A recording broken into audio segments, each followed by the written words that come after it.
President Trump visiting the United Arab Emirates on the final leg of his Middle East tour. He's only the second serving American president to visit the country, attending a state dinner at the presidential palace and touring the Sheikh Zayed Grand Mosque where the UAE's founder is buried. Before leaving Qatar for the UAE today, the president also spoke about Iran, saying the U.S. is close to reaching a nuclear deal with Tehran. Iran has sort of agreed to the terms. They're not going to make, I call it in a friendly way, nuclear dust. We're not going to be making any nuclear dust in Iran, but we're in very serious negotiations with Iran for long-term peace. And if we do that, it'll be fantastic. Our ABC News White House correspondent Karen Travers is traveling with the president and has more from Abu Dhabi. So, Karen, the president on this final leg of this whirlwind Middle East tour, what is his focus in this final stretch? And we also know he was honored with a medal.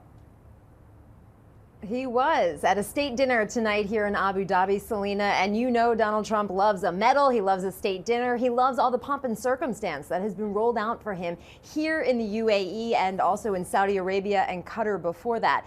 3 countries, 3 state dinners, a lot of red carpets, a lot of wooing by these leaders here in the Gulf region, trying to set up business ties with their countries and the United States, with the Trump administration, and also American companies. The UAE, when the president took office in January, said that they would commit $1.4 trillion in investment over the next decade. They're looking to work with the United States on things like artificial intelligence infrastructure, energy, manufacturing, and, of course, very important for here, semiconductor chips. So we're waiting to see the details, and the White House should have that tomorrow when the president focuses more on the business side of this 2-day stop here in the UAE. But that is a significant commitment, one the president is touting. At every stop here, Selena, he keeps emphasizing the trillions of dollars that keeps getting promised to invest in the United States. But of course, that's promises they now have to deliver for the United States and for the president.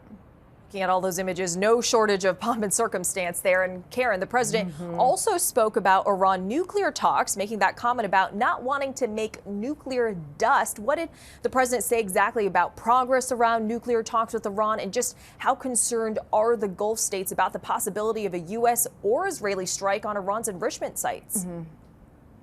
There's a lot of concern about that in the region, you know, for the stability, what that would mean for the greater instability for the region, and also, you know, even just more basic of what that could mean for water supply in these desert countries if there was a nuclear strike by the United States or Israel on Iran sites, the contamination that could result from that. So that is a big thing for the leaders here in the region. The president, though, today, Selena, was taking an optimistic tone when he talked about the potential for progress in a deal between the United States and Iran. He said that they're getting close.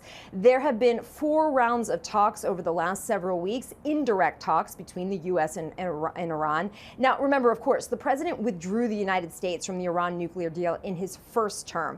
And now they're getting close to potentially getting back to a deal that's going to look remarkably similar to what that was. But the president said today that this does not have to be complicated. He says it's very simple. It's not like I could give you 30 pages worth of details. Selena, the president said there's only one sentence. They can't have a nuclear weapon. Selena.